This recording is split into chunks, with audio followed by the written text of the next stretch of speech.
You guys think you're so damn good, don't you? Well, when you walk out of here, the real world is going to kick the living shit out of you, and you won't know what hit you. It'll be brutal. About a third of you will be a complete failure. Another third will be spinning their wheels a decade from now, and the other third will be phenomenal successes. 도입부가 거의 영화의 한 장면입니다. 케빈 오리어리는 소프트키 소프트웨어 프로덕트라는 회사를 지하실 창고에서 창립하였습니다. 이후에 이 회사를 팔고 오리어리 펀드를 설립해서 투자자로 변신했습니다. 미국 방송 샤크탱크의 멘토로 출연하였어요. 샤크탱크는 미국의 스타트업 경쟁 오디션 프로그램입니다. 그는 세계 유명 투자자 중 한 명입니다. 그가 성공할 수 있었던 것은 어렸을 적 아이스크림 가게에서 알바했었던 일화라고 합니다. 그 이후 그의 삶은 완전히 뒤바뀌게 되었죠. 그에게 무슨 일이 있었을까요? My first lesson, which is, encrypted in my DNA now, was the idea of working for, pay. And my first job was in high school, and I got it specifically because there was a girl in my grade that I was really interested in, and she got a job at the shoe store in the mall, and I was able to get a job across in the ice cream parlor. And my plan was, when the mall closed down, we could go out, hang out together, which was a good plan. And so I told her, look, I got a job across the way. And my first day on the job, I'll never forget it. She was in the window putting in the shoes there. It's a small mall.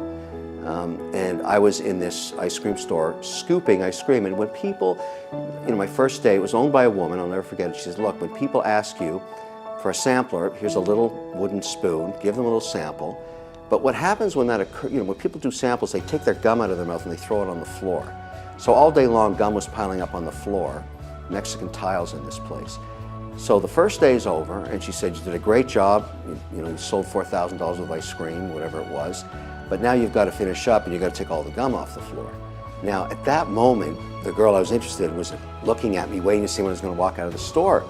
And I realized if I get down on my knees and scrape gum, I'm in trouble here. This is not a good look. I said to her, look, you hired me as a scooper, not a scraper. And she said, no, I hired you as an employee. You do whatever I say. I own this store. Whatever I say, you're going to do. And I said, I don't think so. If you want to hire somebody to take gum off the floor, that's a different job. If I'd known that, I probably wouldn't take this position. She said, how about this? You're fired. And I went, whoa, what's that mean? She said, it means you get back on your bicycle, go home, don't come back here. I'll send you for your today's pay. I was so humiliated when I got home and explained that to my mother. She said, you should have done what she asked. And I realized right then, and this is the important lesson, this is one of those pivotal moments. In life, there's two types of people. There's the people that own the store, and there's the people that scrape the shit off the floor. And you have to decide, which one are you? I'm not saying it's bad to be an employee, but she taught me such an important lesson. The humiliation of not controlling your own destiny is evident in that story, because that's the way I read it. I thought, this is horrible. Whatever she says I have to do, I'm not going to live my life that way. I never worked another day in my life for somebody, ever again. Now, decades later, I can afford to bulldoze the whole mall if I want. And I go back there to meet her because I wanted to thank her for that moment for me, that amazing moment where she just reset my whole dial, all my DNA. I just didn't want to scrape stuff off the floor ever. I wanted to own the store, and I couldn't find her. The store was gone. I hired somebody to find her because I wanted to thank her and help her out for making that moment happen to me. But there's a story that tells you a defining moment for one random person deciding what path they were going to take. Entrepreneurship for me, I've never looked back. I could probably buy a whole bunch of malls now if I wanted. It's not that important today as it was back then, but that's what happens. 인생에는 두 가지의 사람으로 분류할 수 있습니다. 고용주와 고용인.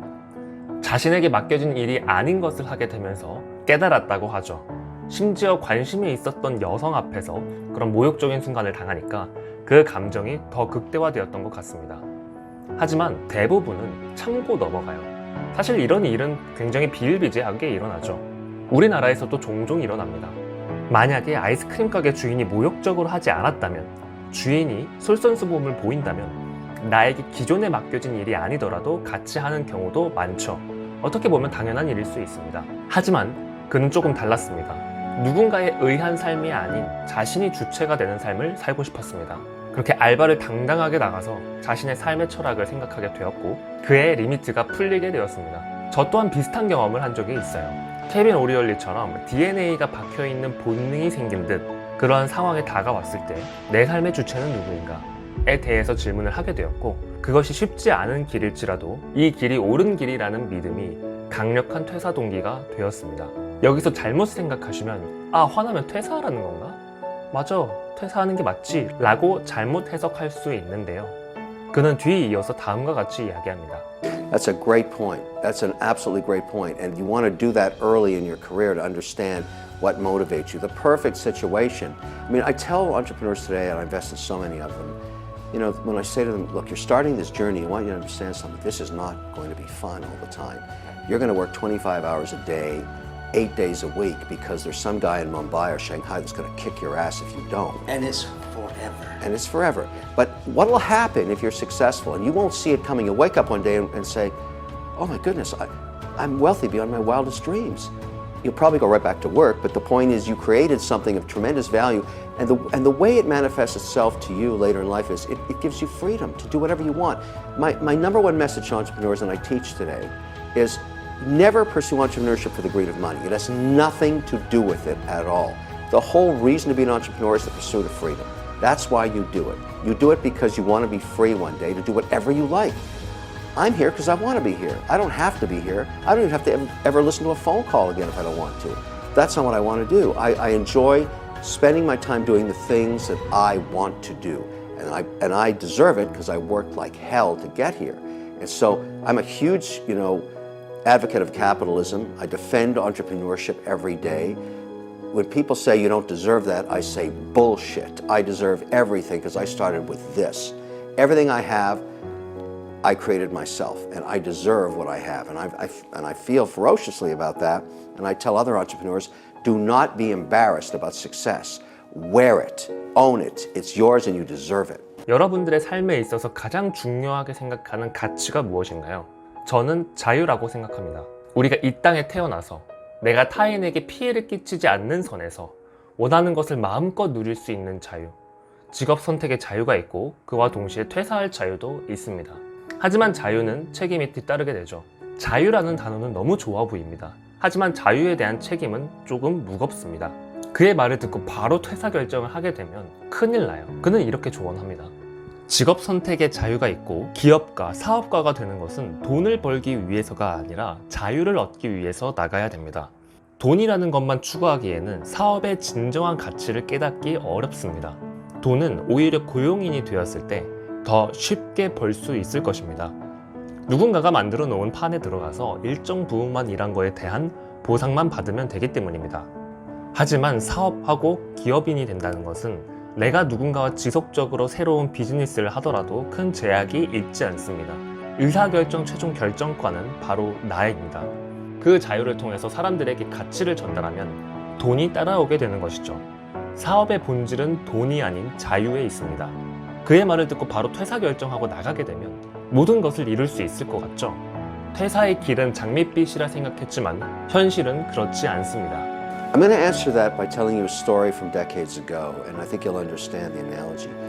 And in comes this guy, and he says, he looks up, he was a guest lecturer, but usually a guest lecturer, gets some slides up or starts talking about a presentation about the company they work for. He was different. He walked in, no slides, no PowerPoint, nothing. He just walked around and looked at all of us and he said, you guys think you're so damn good, don't you? Well, when you walk out of here, the real world is going to kick the living shit out of you, and you won't know what hit you. It'll be brutal. About a third of you will be a complete failure. Another third will be spinning their wheels a decade from now, and the other third will be phenomenal successes. Too bad about the other 2/3, but I'm just telling you the truth. And I looked down at him and I thought, what an asshole. What he claimed in that presentation was that experience is very important in life, and that in fact intuition is just experience distilled. The longer you're at something, the better your intuition is about businesses and people. And I thought, what a load of crap. Today I'm that guy. I'm that guy walking in those MBA classes at Harvard and MIT, looking at them and saying, you know nothing.